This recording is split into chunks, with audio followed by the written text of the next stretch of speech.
Bonsoir à tous. Alors, bonsoir à tous. Du coup, on va introduire en une minute l'association qui organise, c'est l'Atelier des possibles. C'est une association qui a pour objet d'essayer de changer, de faire évoluer le regard que l'on porte sur l'individu, adulte et enfant. Et elle cherche ainsi à transmettre des valeurs qui garantissent la liberté. Donc il y a 4 valeurs qu'on a identifiées. D'abord le respect. Le respect, qu'est-ce que c'est? C'est reconnaître l'autre, que l'autre a le droit d'avoir sa place et qu'on se refuse alors de cantonner à des étiquettes. Ensuite, il y a la justice. C'est la garantie que chaque individu a le devoir de répondre aux mêmes règles et le droit d'obtenir l'accompagnement dont il a besoin pour en comprendre le sens, comprendre les causes et les conséquences d'éventuelles transgressions à ces règles. Ensuite, il y a la confiance. La confiance, c'est croire que chacun de nous a son propre rythme d'apprentissage, son propre rythme de compréhension et de remise en question, et que chacun fait au mieux qu'il peut. Et enfin, il y a la souveraineté. C'est c'est la confiance en action. C'est-à-dire laisser l'autre être acteur de sa vie, le considérer responsable et autonome, capable d'accepter l'aide ou de la demander. C'est aussi refuser l'ingérence. Alors concrètement, quelles sont les actions que propose l'Atelier des possibles? Il y a des conférences comme celle-ci, et précédemment on avait invité Bernard Collot, Dominique Proudhon, Flore Viard. On organise des ateliers sur la communication non violente et la résolution des conflits, sur la prise de décision au consentement et d'autres pistes.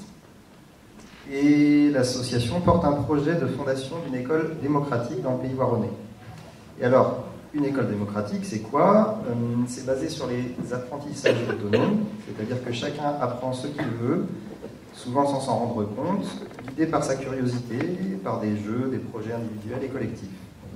Ça fonctionne donc sans classe d'âge, de la maternelle au lycée, tout le monde est ensemble, et c'est pour laisser chacun apprendre à son rythme et favoriser l'entraide.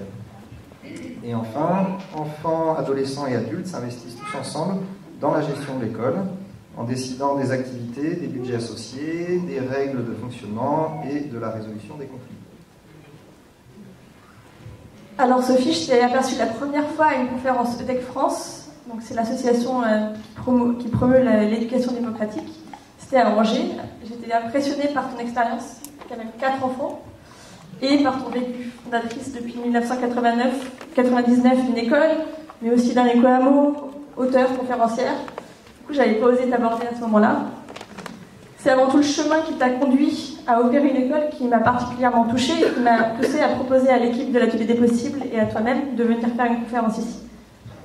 Parce que quand on lit ta bio sur Internet, en fait, on lit d'abord que tu parles de ce qui a bouleversé ta vie. C'était l'arrivée de ton premier enfant. Et je crois qu'on est nombreux dans l'équipe à avoir vécu la même chose. En tout cas, ce fut le cas pour moi. L'écoute des émotions, l'accompagnement des enfants, de leur rythme et le respect de leurs besoins sont pour nous des fondamentaux. Et ce qui est intéressant, c'est que notre chemin, ici, nous a conduit un peu dans la même direction que toi, puisque nous souhaitons ouvrir un établissement scolaire bienveillant et respectueux des libertés de chacun, comme c'est le cas pour le tien. Donc merci d'avoir accepté de venir nous offrir un peu de ta ferme des enfants et surtout ton partage autour de l'impact sur la société, du regard que l'on porte sur nos enfants.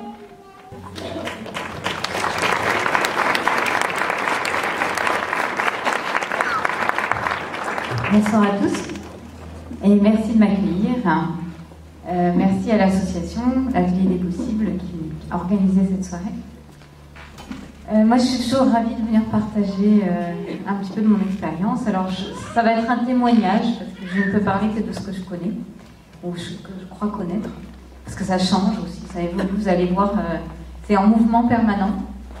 Alors, je pense que j'imagine que la plupart d'entre vous savent que je suis l'une des filles de Pierre Rabhi, que je suis la 4e, donc nous avons j'ai 4 frères et sœurs, donc je suis placée en 4e position, et mes frères et sœurs et moi avons grandi dans une aventure familiale que la plupart d'entre vous peut-être connaissent, au moins de réputation.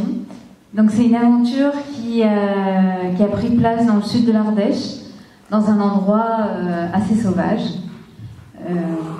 où nous avons grandi les uns et les autres. C'était une ferme en réhabilitation, ce qui veut dire que pendant toute mon enfance, j'ai connu un chantier permanent, un grand chantier qui a duré des années et des années. Parce que cette ferme s'est remise en état au fil du temps. Il a fallu beaucoup de temps parce qu'il y avait très peu de moyens au départ. Et ce qui a permis à un moment donné à la famille de se poser dans une sorte d'économie familiale, ça a été d'élever des chèvres.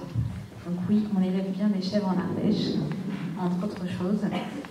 Alors pourquoi des chèvres ? Parce que nous étions dans un pays, un petit coin de garrigue, comme il en existe dans le sud de l'Ardèche, et dans le Gard notamment, au pied des Cévennes. Et dans ce petit coin de garrigue, il y a très peu de terre. Donc pour faire un retour à la terre, c'était pas évident parce que c'était surtout énormément de cailloux. Une roche-mère qui était presque à fleurs comme ça, avec beaucoup de rochers et un grand bois de chêne autour de la ferme. Et les chèvres que nous avons élevées là étaient des grimpeuses, donc elles mangeaient les feuilles des arbres, elles grimpaient sur les rochers. Et c'était vraiment le seul animal qui pouvait s'accommoder de ce relief-là.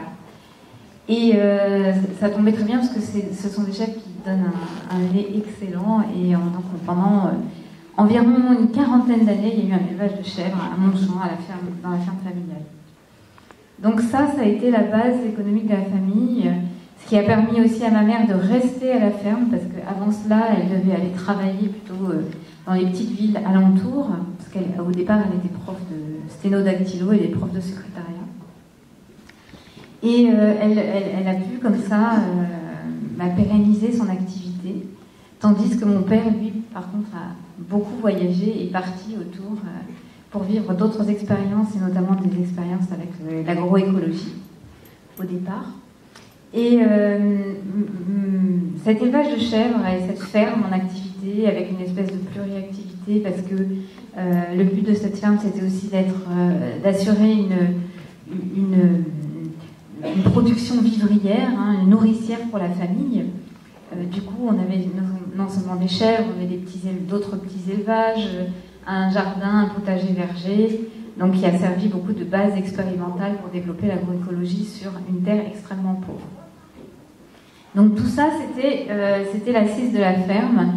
Mes parents n'ont pas pu faire de choix alternatifs concernant l'éducation de leurs enfants, donc nous sommes allés les uns et les autres à l'éducation nationale, un peu tardivement. Quelques-uns peuvent être allés en maternelle, mais sinon après on a rejoint directement l'éducation nationale. Donc notre scolarité était très conventionnelle. Notre mode de vie au quotidien, il était un peu moins avec cette vie à la ferme. Une ferme dans laquelle aussi il y avait beaucoup de passages, puisque c'est une ferme qui accueillait des apprenants, des voyageurs, des gens qui se questionnaient. On était, c'est vrai qu'après 68, donc moi je suis née en 72, toute cette période des années 70, début des années 80, il y avait énormément de gens qui aspiraient à ce retour à la terre et qui venaient aussi expérimenter un petit bout de vie avec nous dans la famille. Puis on avait besoin d'aide pour le chantier de la ferme et puis pour toutes les productions, etc. Donc voilà, c'était une ferme très vivante et pour moi ça a été, vous verrez après, ça m'a quand même beaucoup inspiré sur ce qui allait être la suite. Mais ce qui m'a vraiment mis le pied à l'étrier concernant une forme de rapprochement entre la pédagogie et le milieu de la ferme, le milieu de la nature, ça a été l'expérience d'accueil paysan. Donc parce que ma mère, quand ses enfants ont grandi, nous sommes partis les uns après les autres pour faire des études, trouver du travail en ville, elle a décidé d'ouvrir la ferme à d'autres enfants, donc plus jeunes, qui allaient à nouveau peupler la ferme avec toute leur joie, leur enthousiasme de participer à l'accompagnement des animaux, au jardin, à la découverte de la nature, etc. Donc accueil paysan, ça a été une expérience qui a été menée principalement par ma mère au départ. Et à un moment où moi j'avais 18 ans et que je commençais à aller à l'université à Lyon, et je revenais toutes les vacances scolaires pour participer à accueil paysan. Donc au début c'était tout petit, on accueillait 4 enfants à la fois, et puis 8, et puis c'est devenu un centre de vacances et de loisirs. Donc ensuite nous accueillons jusqu'à 16 enfants à la fois dans la ferme. Donc c'est une activité qui a pris de l'ampleur. Et les enfants que nous accueillons étaient principalement des petits citadins. Donc ils venaient de Paris, ils venaient de grandes villes, aussi d'autres pays parfois.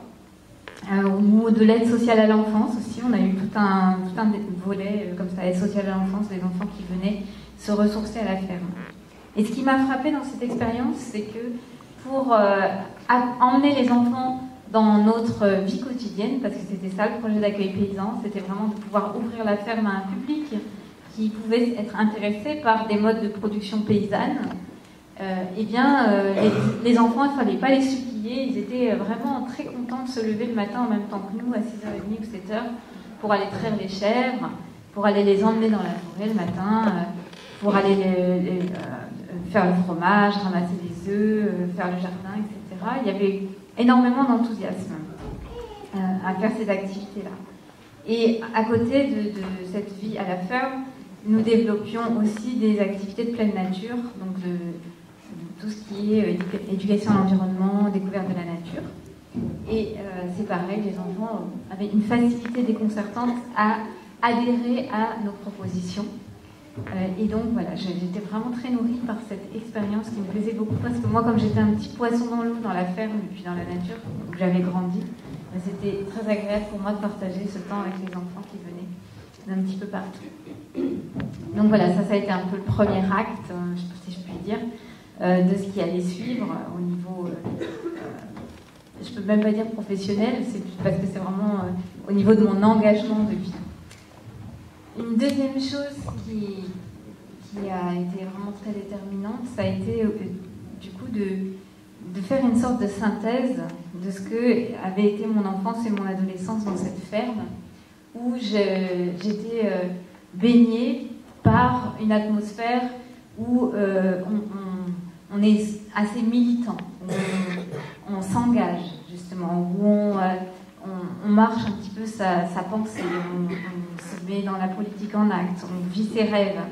Donc mes parents nous avaient montré la voie, puisqu'eux, qui s'étaient rencontrés en banlieue parisienne, là dans une usine, avaient décidé du jour au lendemain de tout plaquer pour venir en Ardèche, et contre vents et marées, puisque leurs familles respectives n'étaient pas du tout d'accord avec ce projet.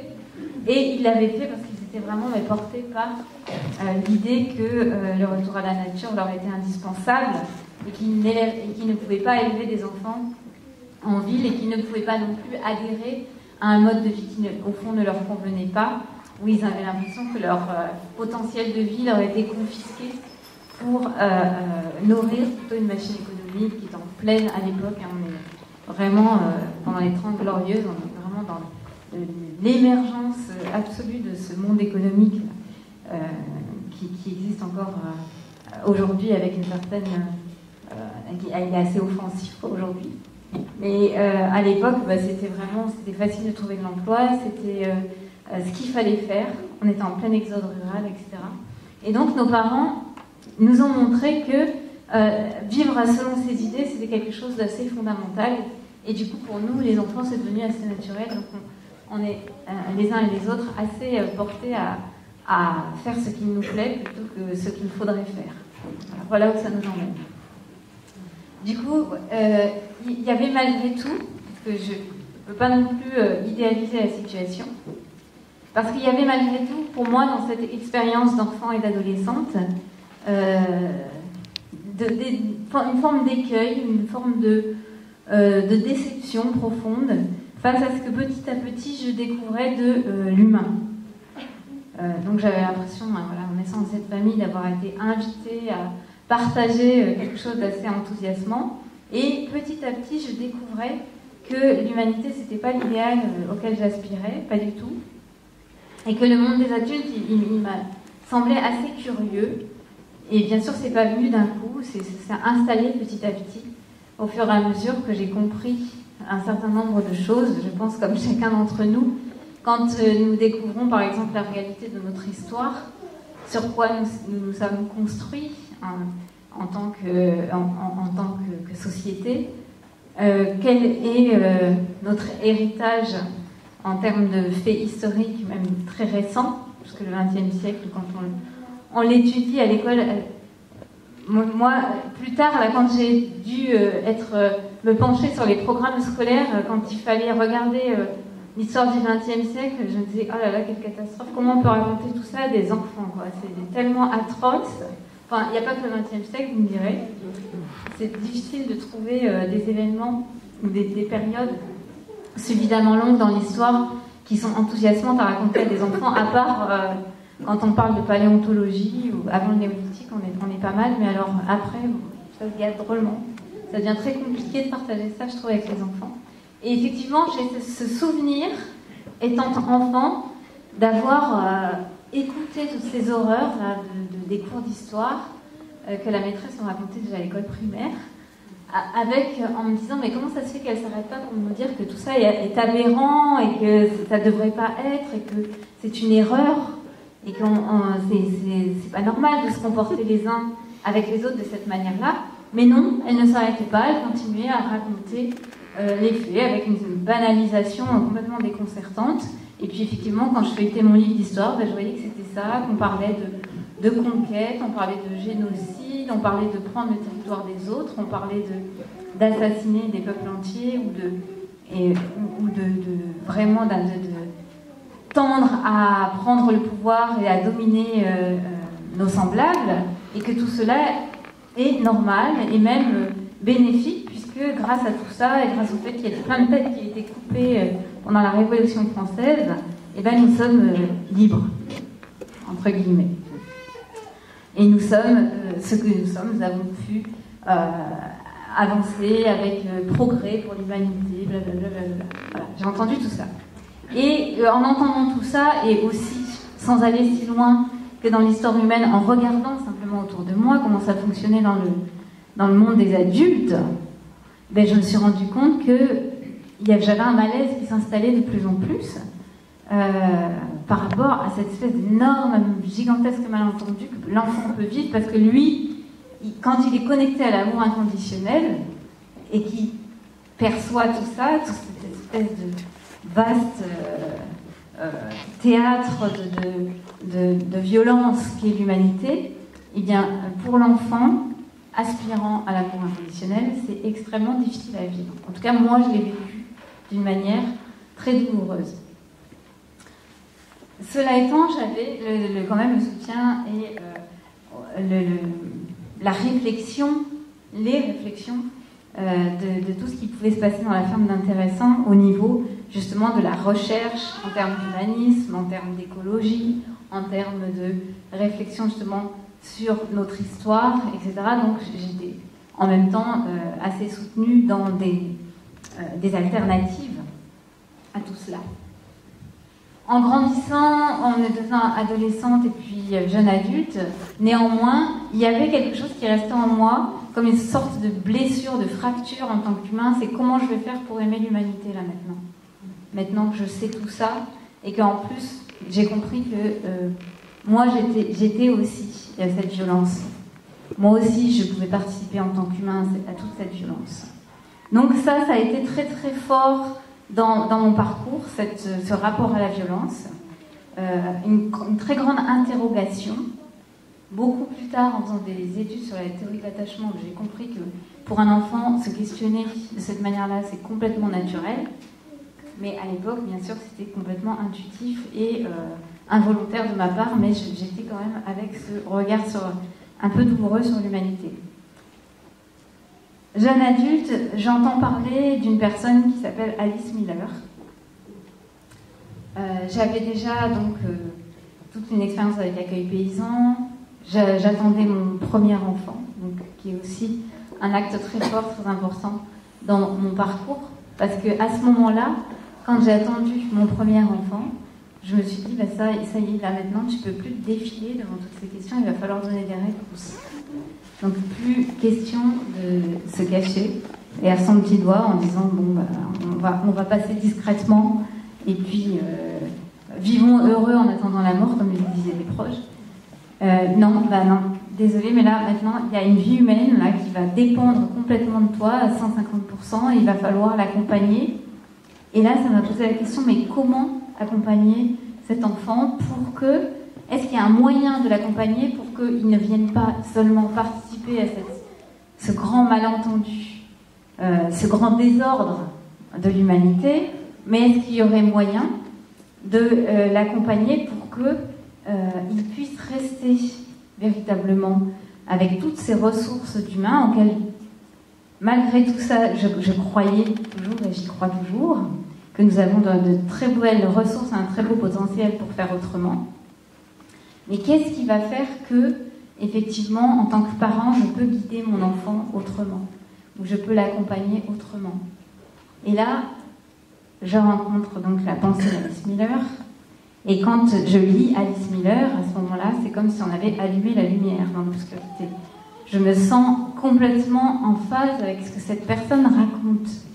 Et ce qu'elle raconte dans ses livres, donc c'est l'auteur d'une quinzaine d'ouvrages à peu près, et notamment son livre, qui est peut-être son œuvre majeure, qui s'appelle « C'est pour ton bien », sous-titré « Racines de la violence dans l'éducation ».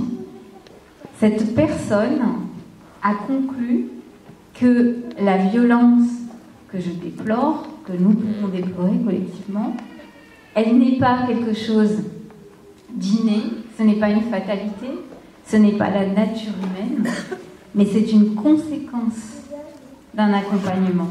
On est dans un environnement qui, culturellement, cultive la violence, soigneusement, suffisamment profondément pour que ça vienne toucher la plupart de nos actes en tant que parents et éducateurs. Donc nous sommes conditionnés à la violence depuis notre plus jeune âge, et c'est ce conditionnement qui va nous amener en tant qu'adultes, à l'échelle individuelle mais aussi à l'échelle collective, à l'échelle d'une famille, à l'échelle d'une société, à l'échelle d'une nation, à l'échelle d'un continent, à toutes les échelles, à avoir adopté des comportements de violence les uns à l'égard des autres, mais aussi de violence à l'égard de la nature. Alice Miller avait compris ça. Et donc elle l'avait compris d'abord d'une manière très intuitive, parce que c'était une psychothérapeute. Elle avait étudié au départ la psychanalyse, et puis ensuite elle a composé ses propres outils en tant que psy. Sur les bases de ses observations et d'une écoute, d'une très bonne écoute qui rejoint la psychologie humaniste, où elle a vraiment pu entendre le cri, quelque part, de l'enfant derrière chaque personne, chacun de ses patients, mais elle est aussi allée chercher dans les biographies de personnes très connues comme Adolf Hitler, par exemple, qu'est-ce qui fait qu'on devient une personne avec des idées aussi monstrueuses que celles d'Adolf Hitler. Donc elle s'est questionnée là-dessus. Et elle a eu 100% de réponses dans le sens de ce dont elle avait l'intuition, c'est-à-dire que la violence se construit. La violence est une réponse à des événements traumatisants dans la vie d'une personne qui font qu'ensuite elle va elle-même devenir violente, soit à l'égard des autres, soit à l'égard d'elle-même, soit même institutionnaliser la violence, comme c'est le cas dans bien des situations que nous connaissons, et évidemment comme ça a été le cas pour Adolf Hitler qui a fait de la violence une idéologie. Donc cette pensée d'Alice Miller, je l'ai trouvée lumineuse, même si elle parlait d'endroits extrêmement lugubres de nous-mêmes. J'ai trouvé que cette pensée était absolument géniale, et surtout qu'elle rentrait complètement en résonance avec mes convictions profondes, puisque je vivais à la fois cette petite fille qui était en moi et qui, elle, voulait l'amour inconditionnel et qui se demandait qu'est-ce qu'on attendait pour le vivre, parce que là, c'était pas au rendez-vous. Pourtant, on en parle. Hein. Alors, on parle d'un type qui est mort il y a 2000 ans et qui, lui, était là-dedans, etc. Et puis, on essaye de mettre en acte sa pensée, etc. Puis, on n'y arrive pas, c'est une vraie catastrophe, hein, des bains de sang. Mais on en parle, mais on ne le vit pas. Donc, elle m'a permis de comprendre quels sont les rouages, quels sont les mécanismes, d'avoir une première compréhension intellectuelle et intuitive, qui ensuite allait se décliner dans les actes, dans les engagements, c'est ce que je fais, donc c'est ce que j'ai fait ces 20 dernières années, puisque puisque mon fils est né à 20 ans depuis le mois de septembre, là. Et ça fait 20 ans donc que je tire ce fil. Donc voilà, un petit peu les ingrédients de mes engagements ensuite auprès des enfants. Donc effectivement, ça a commencé avec mes propres enfants, parce que les enfants d'accueil paysan, j'avais pas toute cette analyse pour pouvoir les accompagner d'une manière vraiment consciente dans la bienveillance que j'ai choisie depuis. Mais néanmoins, il y avait déjà des intuitions qui étaient en marche. Mais à partir du moment où je suis vraiment moi-même devenue maman, alors j'ai commencé à faire des choix qui étaient importants pour moi et qui étaient tout un cheminement. Donc ça s'est pas fait en claquant des doigts, parce que je me suis rendu compte à quel point moi aussi j'étais conditionnée. Donc il y a un énorme travail qui a dû se faire et qui continue de se faire par rapport à ce conditionnement. Mais je suis allée chercher de l'aide, à droite, à gauche, dans des lectures, dans des rencontres, pour essayer de mettre en marche ce projet, d'accompagner mon enfant, mes enfants, en répondant vraiment, véritablement à ses besoins d'humains. Et là, j'ai beaucoup aimé aussi la pensée de Maria Montessori, parce que Montessori a accepté humblement de se mettre à la hauteur de l'enfant pour le regarder comme si elle ignorait tout de lui, comme une scientifique qui fait extrêmement confiance à son sujet pour lui montrer de quoi il a besoin, de quoi il est capable. Et donc, elle a vraiment énormément contribué à changer le regard de l'enfant pour pouvoir remettre de la confiance dans ce qu'il est, dans son guide intérieur, dans son maître intérieur. Et elle a accepté aussi de renoncer à beaucoup de conditionnements, à beaucoup de convictions, de pratiques qui avaient lieu à l'époque dans cette Italie extrêmement croyante du début du XXe siècle. Et Maria Montessori donc a vraiment aussi illuminé le monde de la pédagogie avec son regard bienveillant sur l'enfant et son regard de scientifique où il fallait tout redécouvrir de l'enfant pour comprendre comment il se construit et comment est-ce qu'on peut lui faire confiance à ses lois de développement. Donc le XXe siècle a été extrêmement riche en termes de penseurs, de pédagogues, en termes de développement de la psychologie et de la compréhension de l'humain. Et ça continue, et ça je trouve que c'est une aventure passionnante. Et tout ça, ça a été un soutien pour moi, pour mes recherches. Mais le premier guide que j'ai essayé de retrouver, ça a été moi aussi mon guide intérieur, essayer de voir ce qu'intuitivement et avec mon cœur j'étais capable de faire. Et c'est ce qui m'a donné envie, suite à la lecture du livre de Frédéric Leboyer, Une naissance sans violence, d'accoucher à la maison. Et ça m'a donné la confiance d'accoucher à la maison. Donc j'ai 4 enfants qui sont nés à la maison. Ce qui m'a donné envie aussi, c'est quand j'ai écouté mon cœur, ça a été vraiment de garder mes enfants près de moi. Donc on a pratiqué ce que l'on appelle le cododo, ou le co-sleeping, qui est vraiment de garder son bébé avec soi, près de soi, contre soi, pratiquer du peau à peau, le corps à corps, qu'il n'y ait pas de rupture entre cette période de 9 mois où l'enfant est complètement en fusion dans le corps de sa mère et cette vie extra-utérine où il a besoin toujours de ce contact, de cette chaleur, des bruits, de tout ce qui est sensoriel par rapport au corps vivant qui est là et qui l'accompagne dans ses premiers mois de vie. Donc ça a été aussi un choix très fort. Et puis aussi le portage dont on parle de plus en plus dans tous les courants de nouvelle parentalité, qu'on ait reconquis en quelque sorte cet espace relationnel de proximité avec l'enfant. Je dis reconquis parce qu'il y a des territoires où on n'a pas eu cette rupture-là. Puisque mon père travaillait beaucoup en Afrique noire, j'ai été amenée très naturellement à y aller aussi plusieurs fois. Et puis j'ai vu que là-bas, les bébés sont juste jamais posés tout seuls ou éloignés de la vie. Ils sont dans le vivant en permanence et portés par la grande sœur, la tante, la voisine, peu importe, ou le grand frère, mais en tout cas le bébé est toujours en contact. Et j'ai vu à quel point les bébés étaient rassurés pour ce contact. Moi, j'ai vécu dans une famille burkinabé où j'ai compris que traditionnellement, l'enfant, il dort jusqu'à 6 ans, l'âge de 6 ans, dans la chambre de ses parents. Alors c'est vrai qu'avec notre point de vue occidental, ça semble vraiment étrange, puis ça nous fait poser plein de questions. Mais là-bas, c'est juste naturel. Et c'est vrai que les enfants sont tranquilles. Ils pleurent beaucoup moins que les bébés occidentaux que je connais. Et donc voilà, tout ça. Et puis bien sûr l'alimentation naturelle, l'allaitement naturel. Moi, quand j'ai eu mon premier enfant, je savais même pas qu'on pouvait se poser la question d'allaiter ou pas, en fait, parce que je suis née dans une ferme et puis j'ai vu les chèvres. Donc je devais être un peu comme ça. Et en fait, c'est vrai qu'après, en regardant autour de moi, je voyais que tout le monde se posait la question. Puis on me posait la question, tu vas allaiter ou pas? Ouais. Effectivement, il y a plein d'autres options. Et puis quand j'ai appris les chiffres, finalement, ça m'a vraiment étonnée de voir combien de personnes avaient renoncé, notamment quand ma mère a eu ses enfants, c'est-à-dire dans les années 70. On a atteint des chiffres incroyables. Je ne sais plus si c'est seulement 30 ou 40% de femmes qui allaitaient naturellement, ou peut-être moins, je ne sais plus.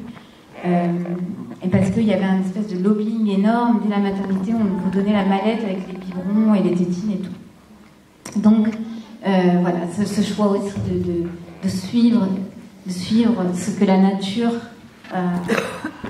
nous inspire, en fait. Suivre notre constitution, suivre nos aspirations, suivre notre élan par an. Et tout ça, j'ai trouvé ça tellement bon et tellement merveilleux de vivre tout ça. Donc si c'était à refaire, je recommence demain matin. Mon mari, ça l'inquiète un peu quand je lui dis ça. Et il y a une autre chose qui est arrivée, alors là c'est le gros morceau, c'est le gros sujet, c'est l'accompagnement émotionnel. Et alors là, je vous avoue que je me suis sentie complètement handicapée pour le coup. Face à un bébé qui hurle, et plus tard un petit qui dit non, qui jette tout par terre, qui se roule par terre parce qu'il n'est pas content, etc. J'ai trouvé que ça c'était un gros dossier quand même. Mais j'ai trouvé ça vraiment passionnant. Et alors là, dans ce dossier-là, il y a énormément de clés. Presque toutes les clés. Moi, des fois, je pense que notre problème planétaire, en fait, il est émotionnel. On est vraiment sur une planète d'handicapés au niveau émotionnel. Je m'inclus. Et du coup, ça voudrait dire quoi cet accompagnement émotionnel? Ça serait quoi un accompagnement émotionnel qui soit respectueux de la nature humaine? Bon, là, j'ai mis beaucoup plus de temps à répondre et je suis encore en train d'y travailler. Mais en gros, il y a une personne qui m'a énormément inspirée, ça a été Aletha Solter, une américaine qui a beaucoup écrit sur le sujet. Et quand mes enfants étaient petits, qu'ils étaient bébés, qu'il y avait des séances de hurlement, je bénissais juste Aletha Solter. Parce que je pouvais me référer à tout ce qu'elle disait sur l'accompagnement empathique des cris, des pleurs des bébés. Et ça m'aidait énormément à lâcher cette affaire-là et à juste accueillir, accompagner et permettre la décharge émotionnelle. En fait, il a fallu que je switch vraiment pour comprendre que l'émotion, ça n'est pas ce truc négatif qu'il faut absolument fuir ou faire taire, tel que on nous l'a appris quand on était des enfants, parce que dès qu'on se mettait à hurler, on avait des gros yeux, ou des cris, ou des va dans ta chambre, ou des menaces, etc. Donc pour moi j'ai grandi en pensant que l'émotion, c'était un sale truc. Donc il fallait se débarrasser, ou pas montrer, ou maîtriser, contrôler. Voilà. Donc je fais partie des personnes qui ont aussi eu un gros travail à faire par rapport à l'émotion et à la place de l'émotion, comment revaloriser l'émotion et la réhabiliter dans nos vies, et surtout dans nos vies d'accompagnants des enfants pour qu'eux, ils puissent grandir un petit peu moins handicapés, voire beaucoup moins. Donc ce rapport à l'émotion, il est très très important et je vais vous en parler encore, parce qu'il va aussi solliciter beaucoup ce que Alice Miller a pointé, ça a été la violence éducative ordinaire. Alors la violence éducative ordinaire, elle vient du fait que depuis la nuit des temps, nous pensons que l'enfant nous appartient et qu'on peut le dominer.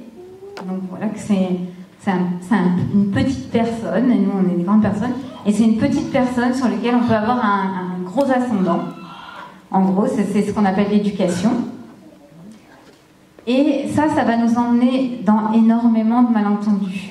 Et ce qu'on appelle la violence éducative ordinaire, c'est-à-dire que pour faire fléchir cette petite personne qui est vivante, donc il y a toute son énergie de vie, d'exploration, d'expression émotionnelle, etc., qui est là et qui vient nous solliciter, voire nous déranger, eh bien, on va user d'un certain nombre de stratégies, d'outils de domination pour le conduire à se comporter autrement, d'une manière qui nous dérange moins et qui nous convient mieux.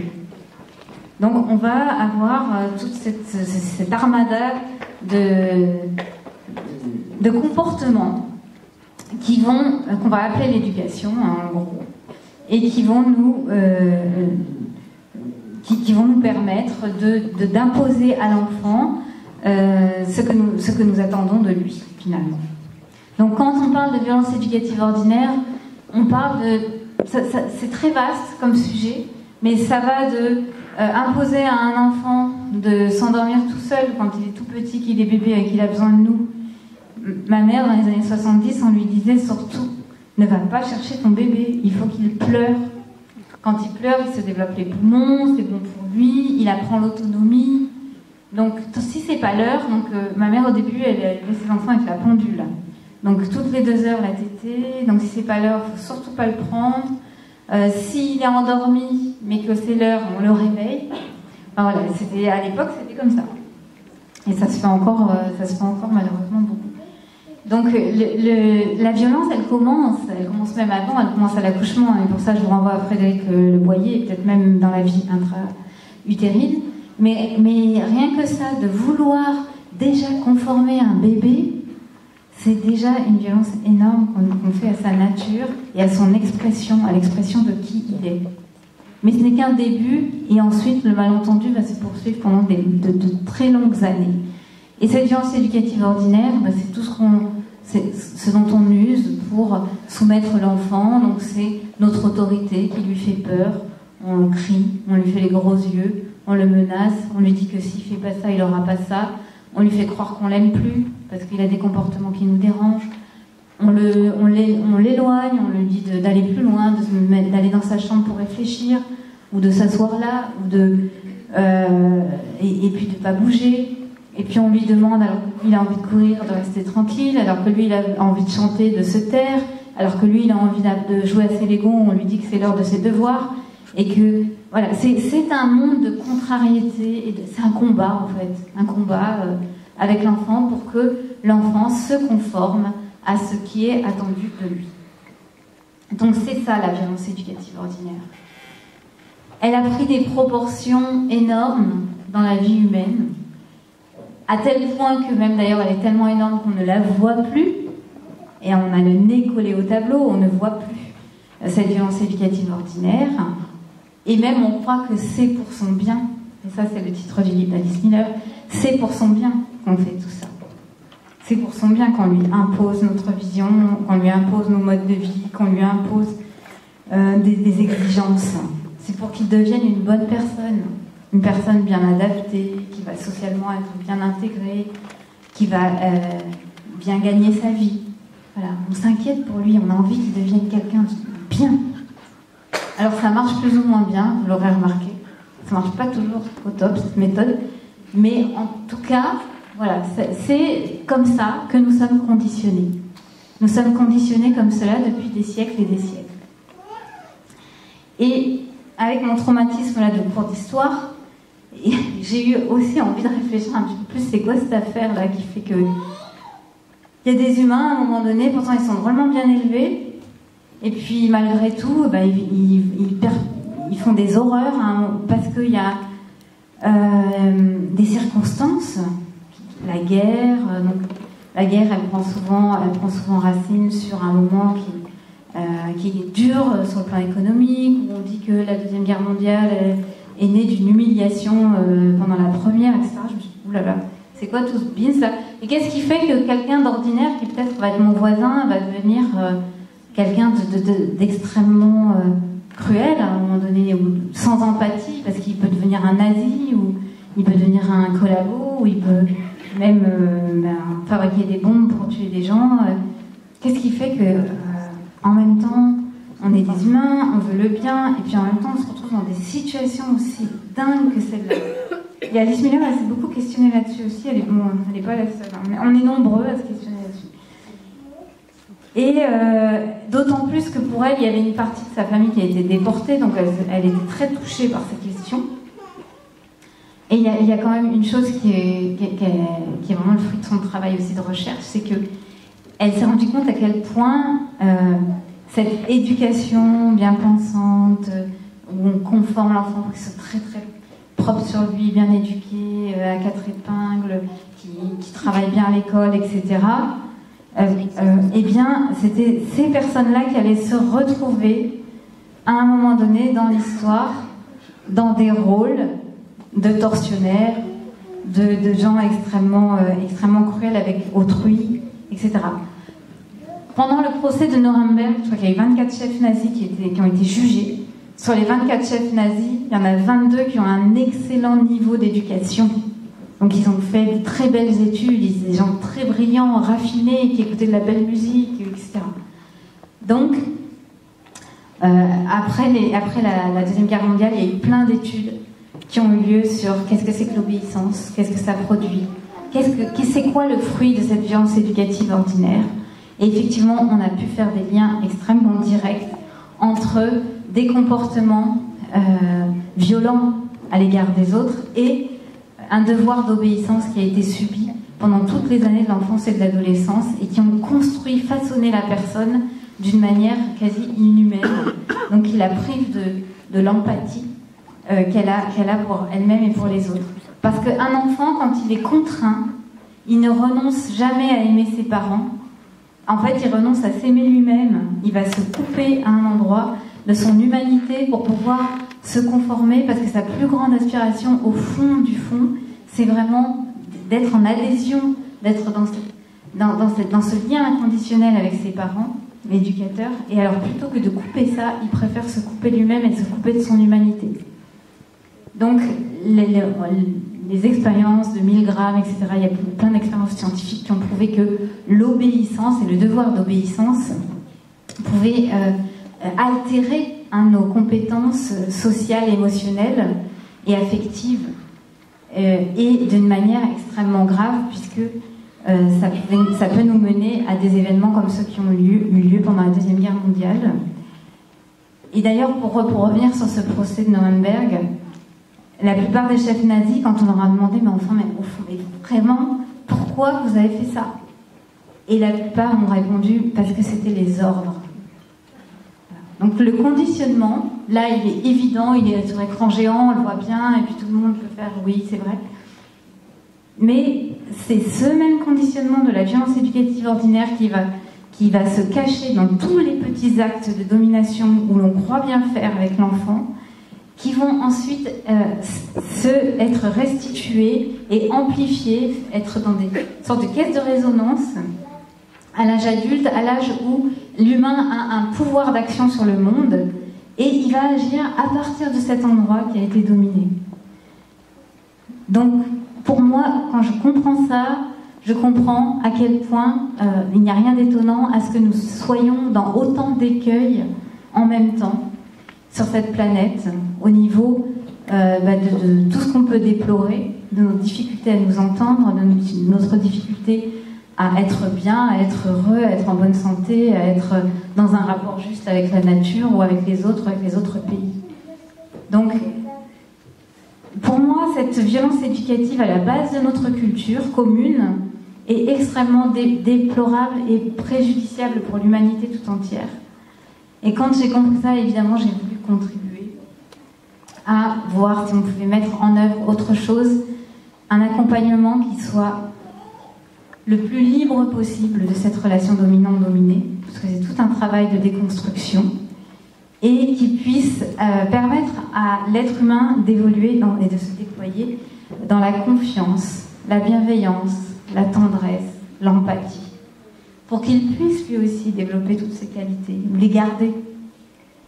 Les développer, les garder, voilà, les scientifiques sont pas toujours très d'accord là-dessus, on sait qu'on a un potentiel énorme au niveau de notre cerveau, là, au niveau du cortex orbitofrontal, où il y a la zone où se développe le cerveau qui permet l'empathie, les ressources sociales et les compétences affectives et sociales. Donc ce cerveau-là, pour se développer d'une manière optimale, il a besoin de modèles. Parce que un des fondamentaux qu'a amené Montessori de façon intuitive, parce qu'elle n'avait pas les outils scientifiques pour pouvoir le démontrer, c'est que l'enfant se développe avec des modèles autour de lui. Donc c'est ce qu'elle a appelé l'esprit absorbant de l'enfant. Pour qu'un enfant parle une langue, il faut que la langue soit parlée autour de lui. Si on en parle deux, parce que la maman est d'une langue maternelle, le papa d'une autre langue maternelle, il va parler deux langues, voire trois si la nounou est encore d'une autre langue. Donc l'enfant absorbe tout ce qui est autour de lui pour se développer et développer ses compétences. C'est pareil pour la marche, hein, parce qu'on sait que grâce au petit Victor de l'Aveyron, notamment cet enfant qui a été trouvé dans la forêt, qui a grandi loin de ses congénères, il avait de la difficulté à avoir juste la stature debout. Donc pour courir dans les champs, il utilisait ses bras comme un primate. Alors que, en fait, quand on est humanisé, entre guillemets, on se tient, on a la stature debout, puis la marche et la course viennent avec cette perception des modèles qui sont autour de nous. Et ça, c'est vrai pour l'ensemble des compétences, y compris pour les compétences du cœur, pour les compétences affectives, pour les compétences de l'empathie. Eh bien, on a besoin de recevoir cette qualité d'amour. Alors, une autre chose qui a été validée pour moi beaucoup plus tard, que certains scientifiques avaient déjà compris, bien sûr, puisque ça a été développé dans les années 50, ça a été cette fameuse théorie de l'attachement qui rejoint, donc c'est un courant qui s'appelle l'éthologie humaine. Aujourd'hui, la personne la plus connue en termes d'éthologie humaine, c'est Boris Cyrulnik, donc il en parle très bien aussi. Mais on a compris que biologiquement, l'être humain, il a besoin de l'empathie, de la tendresse et de la bienveillance pour grandir comme il faut, pour grandir en humain. Et ça c'est venu aussi avec la théorie de l'attachement, parce que cette théorie de l'attachement, elle nous raconte que le tout petit, quand il naît, sa survie dépend de l'amour que quelqu'un va avoir pour lui. Donc c'est notre base, ça, l'amour. C'est vraiment notre base. Si personne ne prend soin de lui quand il naît, il meurt. Contrairement aux autres mammifères terrestres, nous n'avons pas les ressources physiques pour nous débrouiller par nous-mêmes. Il y a d'autres mammifères terrestres qui sont dans le même cas que nous d'ailleurs, mais beaucoup. Moi qui ai grandi dans une ferme, j'ai vu les petits chevreaux. Un petit chevreau, au bout d'une heure, il est debout sur ses pattes, il peut commencer à gambader. Il a son poil bien chaud, parce qu'il est les petits, dans les fermes, les petits chevreaux, ils naissent au mois de février, mars, donc il fait très froid. Et eux, ils sont déjà couverts. Et ils sont déjà proactifs, ils ont déjà une tonicité musculaire qui leur permet d'aller chercher la tétine de leur mère ou de la suivre partout. Donc leur survie, ils en prennent une bonne part, ils font une bonne partie du boulot pour leur survie. Un petit humain qui naît dans le bois de Paille-Olive, vers chez nous, au mois de février, ses chances de survie, si sa mère elle prend pas soin de lui, sont nulles. Il meurt de froid déjà pour commencer. Donc le petit humain, il a cette vulnérabilité qui fait que ce qui va assurer sa survie, c'est l'attachement. C'est qu'il y a un lien d'attachement qui le relie avec la personne qui va l'aimer tellement follement qu'elle ne va jamais, qu'elle va 24 heures sur 24 se préoccuper de son bien-être et de sa santé. Et ça, c'est fou que ce soit notre base. Ça veut dire qu'on est vraiment un kit parfait pour l'amour. Bon, c'est ce qu'on devrait arriver à atteindre un jour, peut-être qu'on ne sera plus là pour le voir, mais ce développement de cette capacité à être des êtres d'attachement, d'amour, d'attention, d'empathie, de tendresse, de qualité de soins, les uns pour les autres, et en premier lieu, cette compétence qui est nécessaire à la survie même de notre espèce. Donc voilà, sachant tout ça, j'ai eu envie de proposer à la ferme de mes parents. Dans la ferme de mes parents, j'avais donc repris l'élevage de chèvres.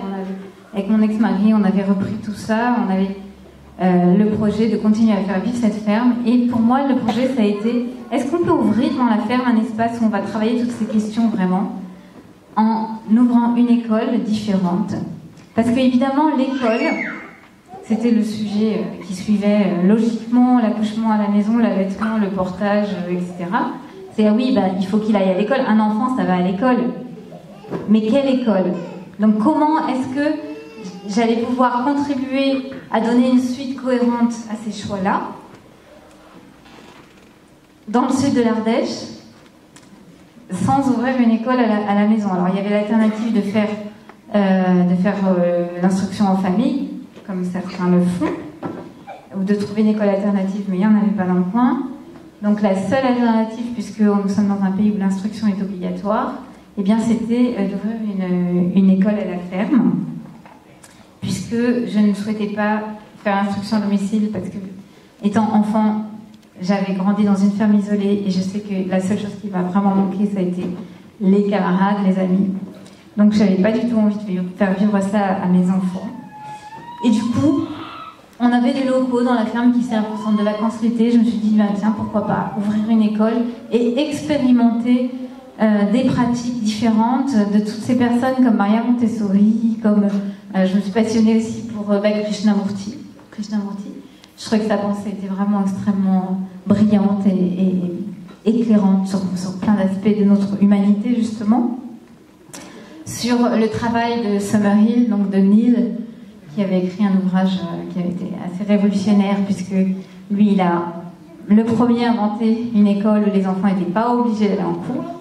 Donc c'était mon livre de chevet pendant des années.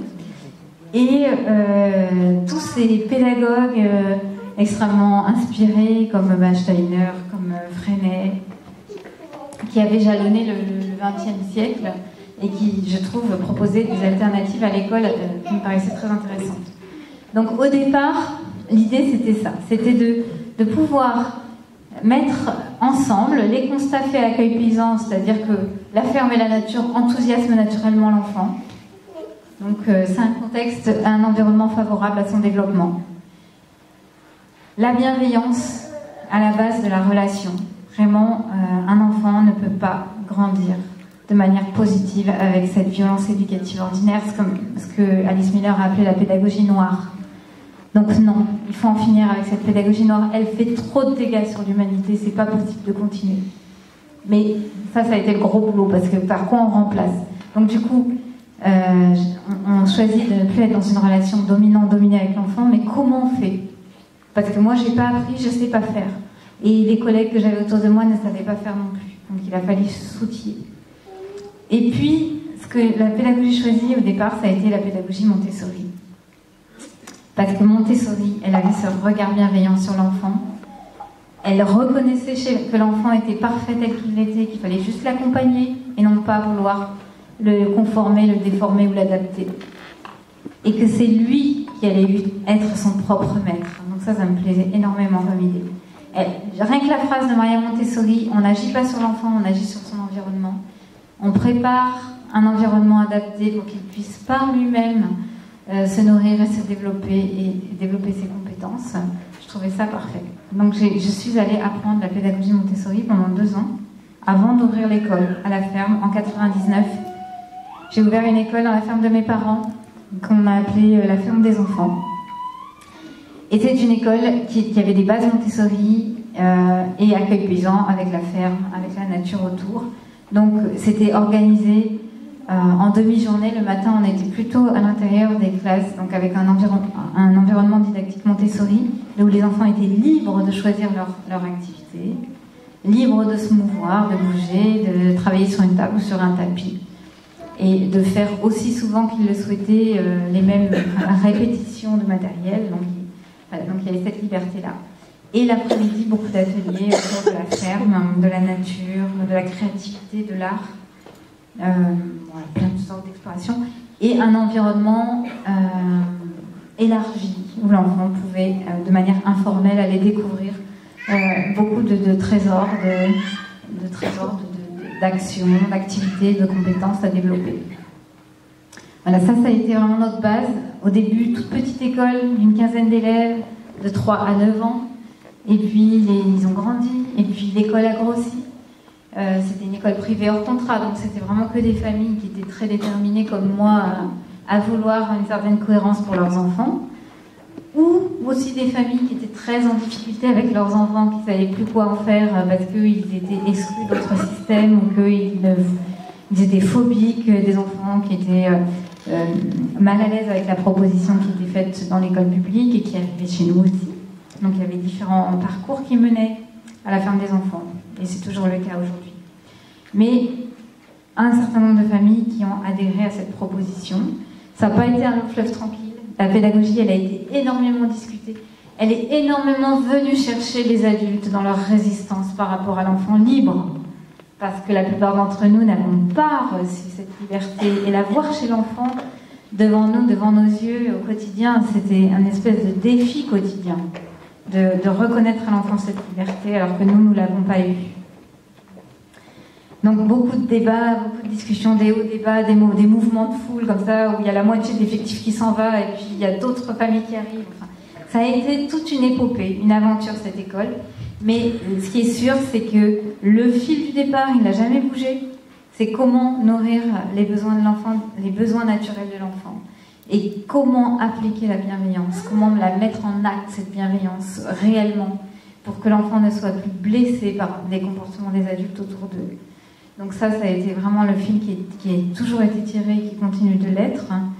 Et par contre, la manière de faire a beaucoup évolué parce que ce sont les enfants qui nous ont montré au fur et à mesure ce qui leur convenait, ce qui ne leur convenait pas.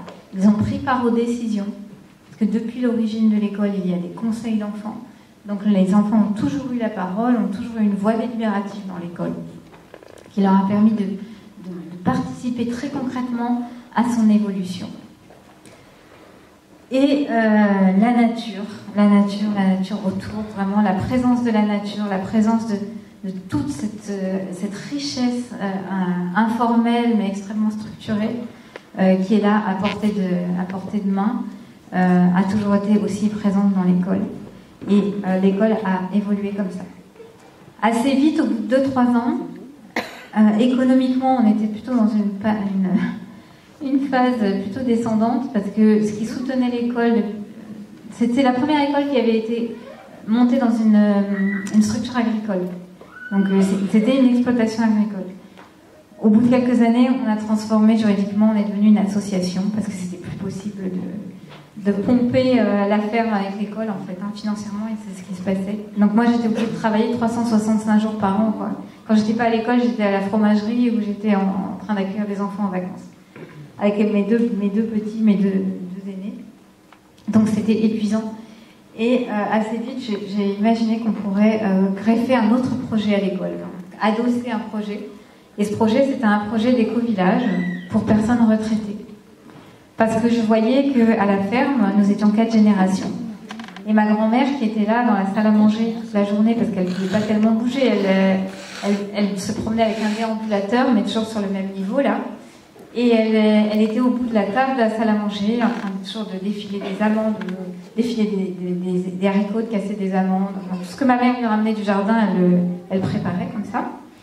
Et les enfants venaient s'asseoir à côté d'elle et lui dire « Mais pourquoi t'es vieille ? Et pourquoi t'as plus de dents ? Et pourquoi tes doigts ils sont tordus ?»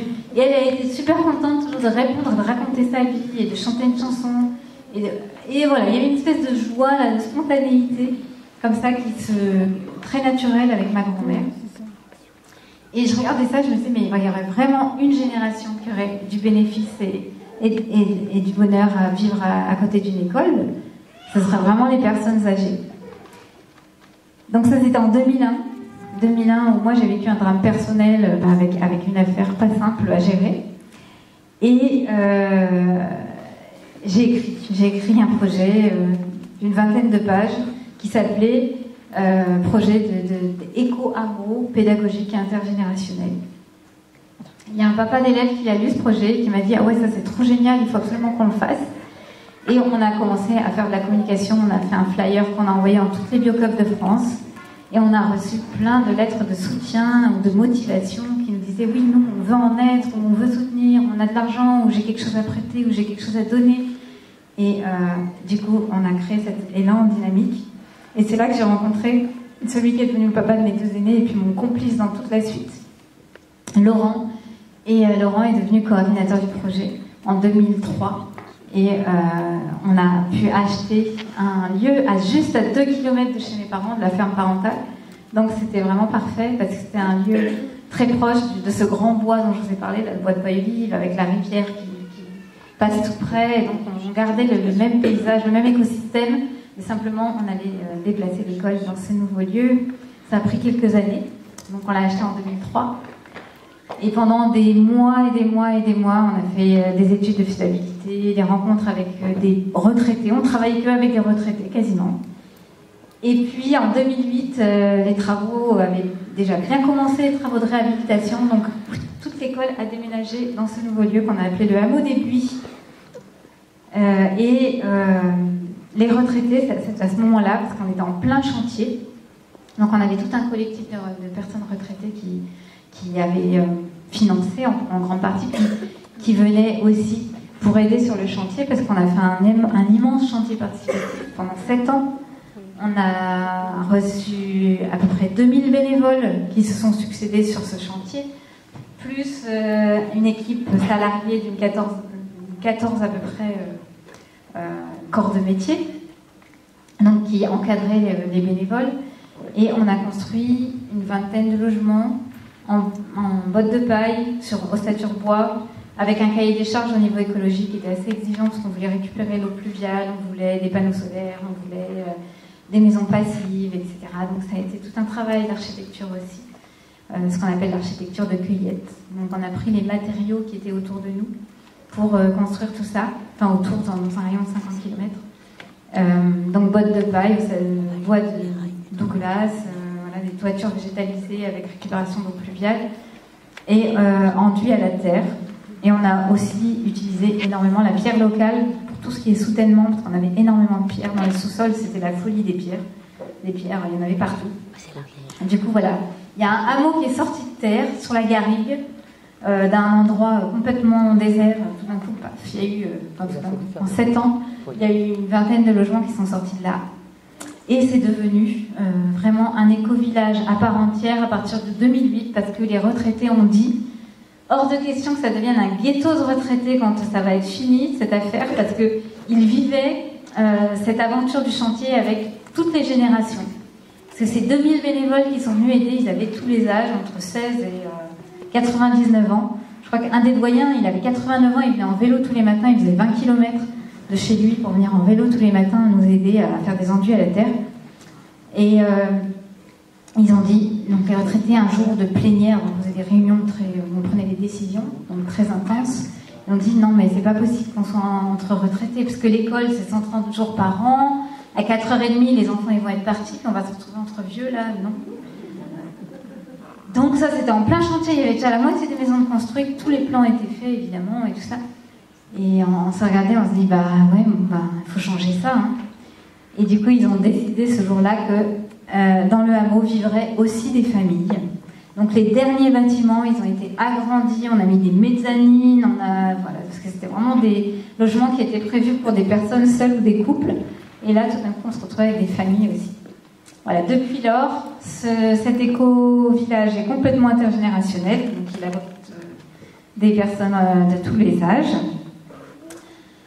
Et l'école a pris place au centre du village, enfin du terrain plutôt, parce que le village est sur un côté. Il y a l'école au centre qui est dans le vieux mas qui a été réhabilité et autour on a mis je ne sais combien de yurts parce qu'on manque toujours de place. Et de l'autre côté il y a la ferme. Donc on a déménagé nos biquettes, nos poneys, etc. de la ferme de mes parents. Et on est arrivé avec tout ce petit monde en 2008, septembre 2008. En faisant cette bascule, on a doublé l'effectif parce qu'on avait plus de place. Donc on est passé de 25 élèves, à l'époque on les appelait comme ça encore, à 50. Et petit à petit, l'école s'est encore transformée. C'est-à-dire que nos grands, qui étaient en fin de primaire, ils nous ont dit, bon, c'est pour quand le collège? Parce que nous, on a bien essayé le collège public, mais ça ne nous convient pas du tout. On n'a pas envie de vivre ça, donc est-ce que, s'il vous plaît, vous pourriez ouvrir une section collège?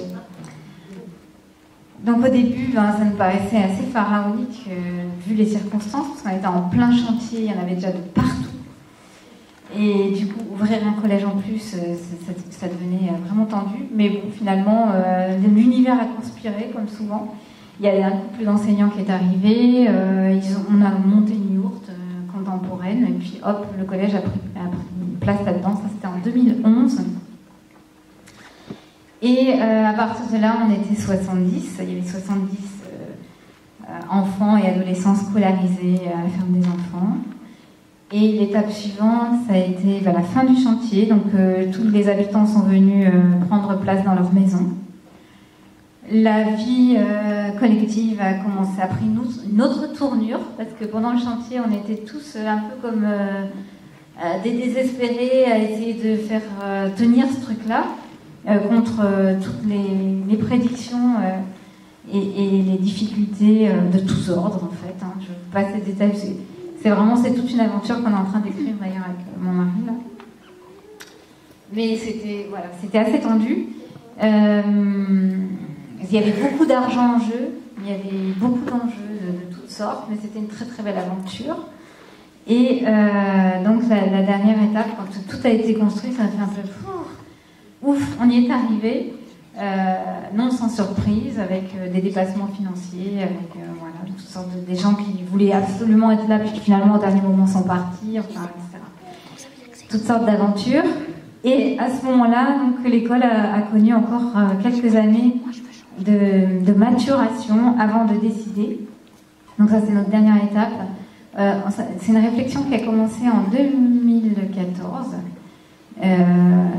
où on était quand même assez satisfait de tous les outils qu'on avait choisis au niveau de la bienveillance, c'est-à-dire la communication non violente, évidemment pas de notation, pas de punition, pas de récompense, enfin, vraiment un accompagnement très bienveillant, avec des éducateurs de mieux en mieux formés pour accueillir l'enfant tel qu'il est, faire l'accueil empathique des émotions, etc. Donc on s'est formé en permanence et on continue de se former. La formation, c'est vraiment la clé. Et du coup, l'école avait ce visage-là, avec Montessori, toujours, surtout le matin, et puis pas mal d'ateliers l'après-midi, le conseil d'enfants pour prendre des décisions, l'inspiration de Fresnel le matin avec le quad neuf, etc. Donc on avait tout ça, et beaucoup d'outils, parce qu'on avait récupéré des outils de partout, des outils pédagogiques, on avait pu avoir des héritages divers en termes de didactique, ce qui faisait qu'il y avait une grande richesse au niveau pédagogique.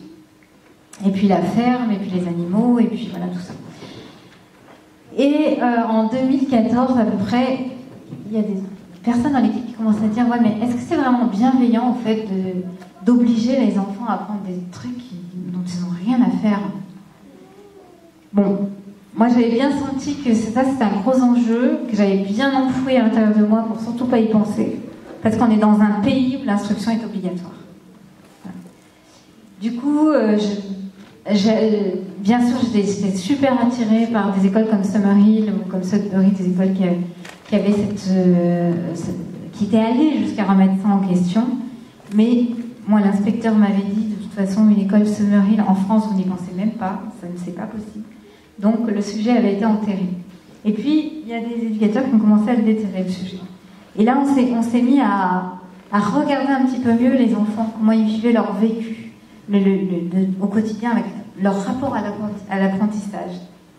Et c'est vrai que là, on a commencé à se rendre compte d'un certain nombre de choses.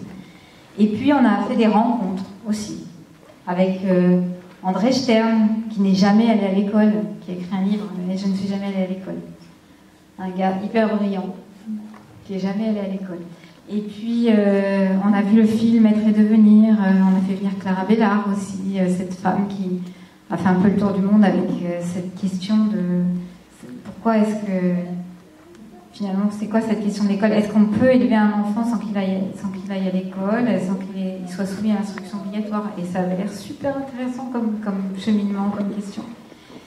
Et du coup, notre équipe s'est énormément concertée, on a beaucoup travaillé ces sujets-là et on a beaucoup observé les enfants.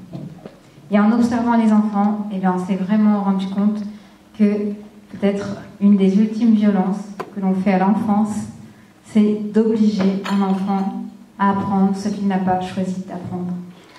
Et là, ce qui est magique dans l'histoire, c'est que les neurosciences viennent valider ça complètement ces dernières années.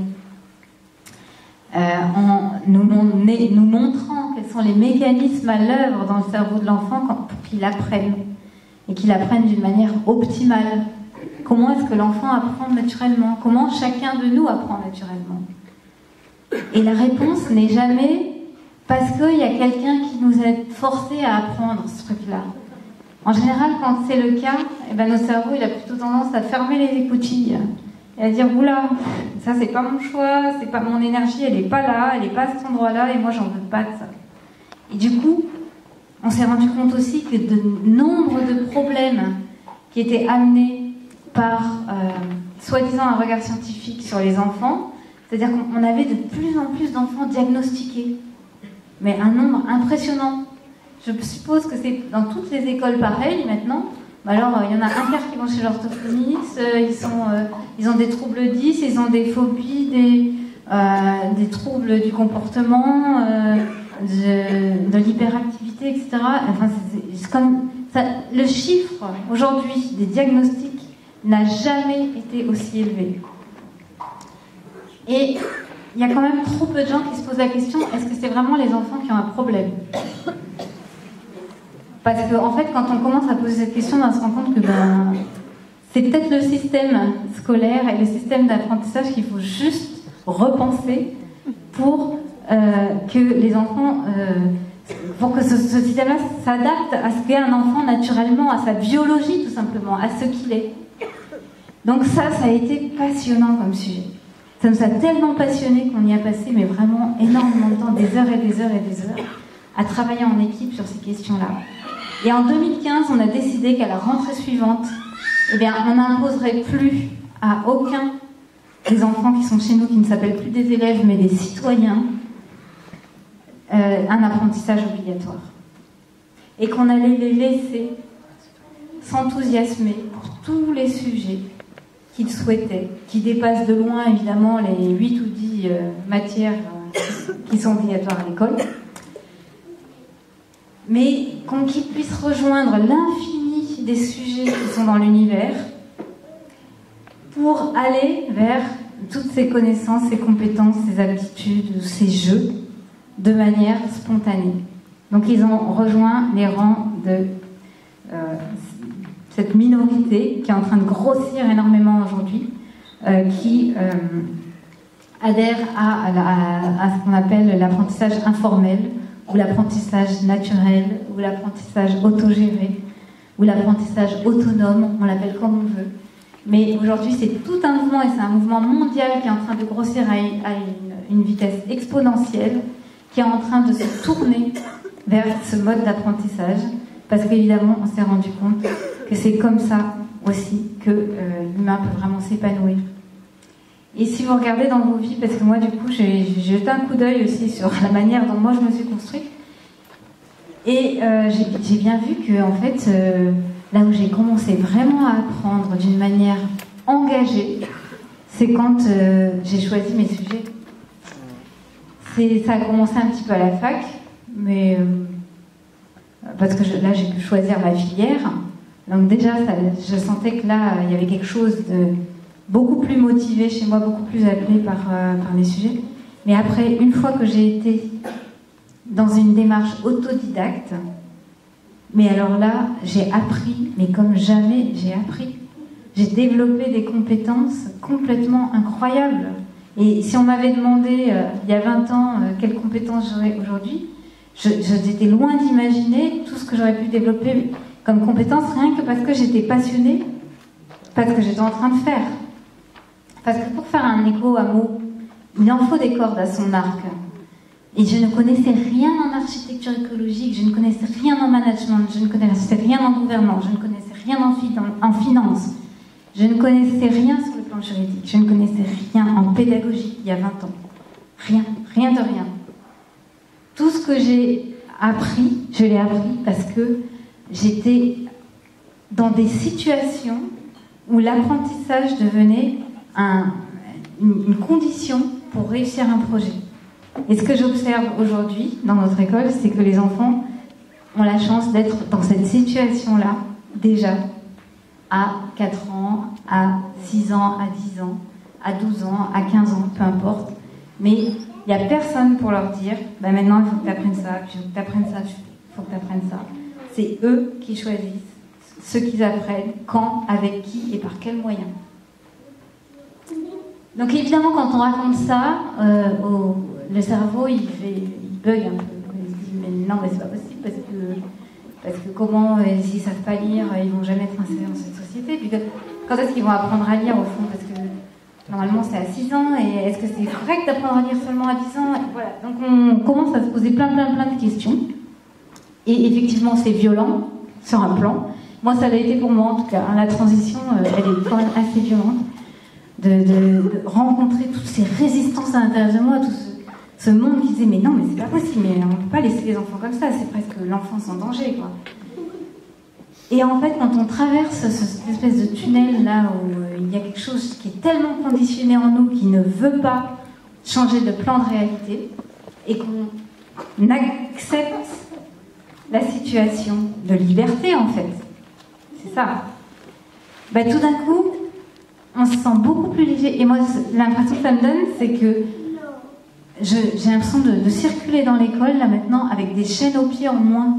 En fait, je me sens vraiment tellement heureuse et légère de voir ce que je vois au quotidien, de voir qu'il y a la moitié des problèmes qu'on se posait en réunion pédagogique qui n'existent juste plus, parce que l'enfant qui était super tendu et tout le temps agressif avec les autres, et tout le temps en situation d'opposition, ben celui-là, il est en fait au quotidien à la menuiserie, en train de fabriquer des meubles ou des outils ou des remorques pour son vélo, et qu'il a la banane jusqu'aux oreilles, qu'on l'avait jamais vu comme ça.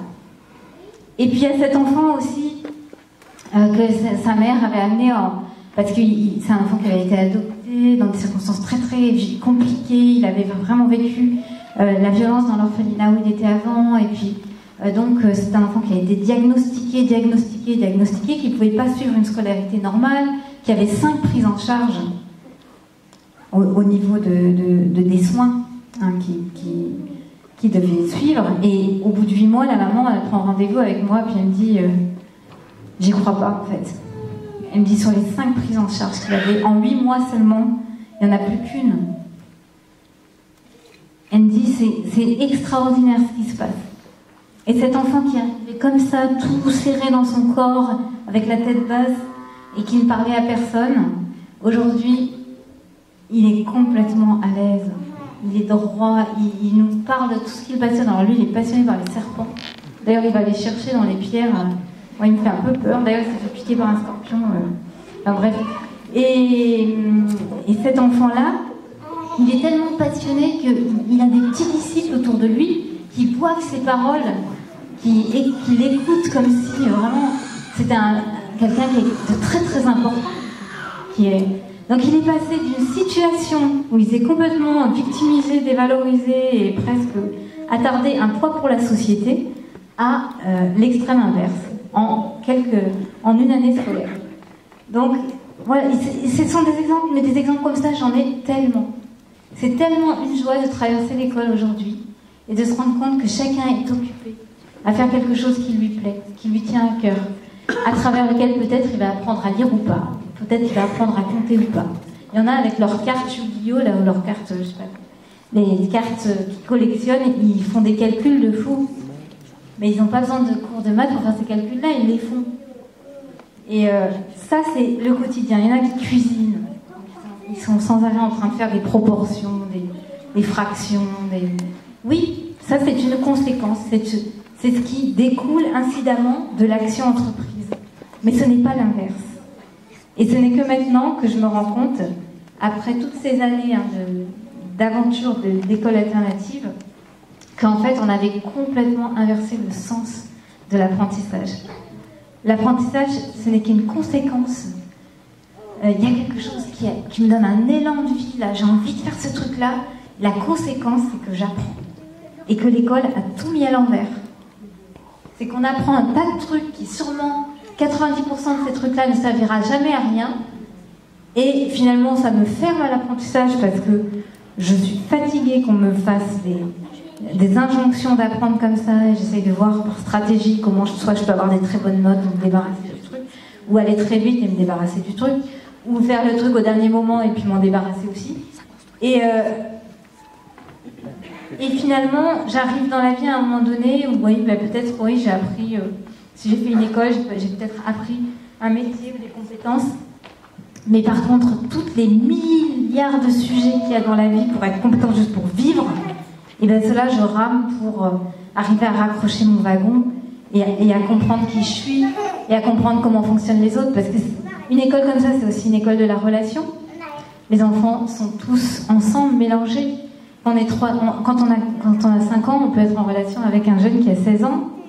Et vraiment en relation, c'est-à-dire faire des choses ensemble et apprécier de passer des moments ensemble, avoir des grandes discussions sur la vie ensemble. Donc il n'y a pas de cloisonnement, parce que finalement ça ressemble plus tellement à une école, c'est plutôt un lieu de vie.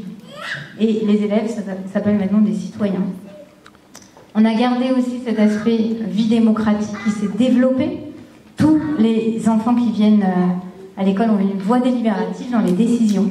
Ils peuvent faire des propositions, avoir des projets, faire des demandes d'achat, changer ou demander des règles. Et tout ça se fait ensemble et on prend les décisions à zéro objection. Voilà, je pourrais y parler toute la nuit, mais je vais m'arrêter là, parce que je vous ai déjà donné pas mal d'éléments, puis j'ai envie de savoir aussi comment ça résonne pour vous, et si vous avez des questions à poser par rapport à tout ce que je viens de vous raconter. Merci.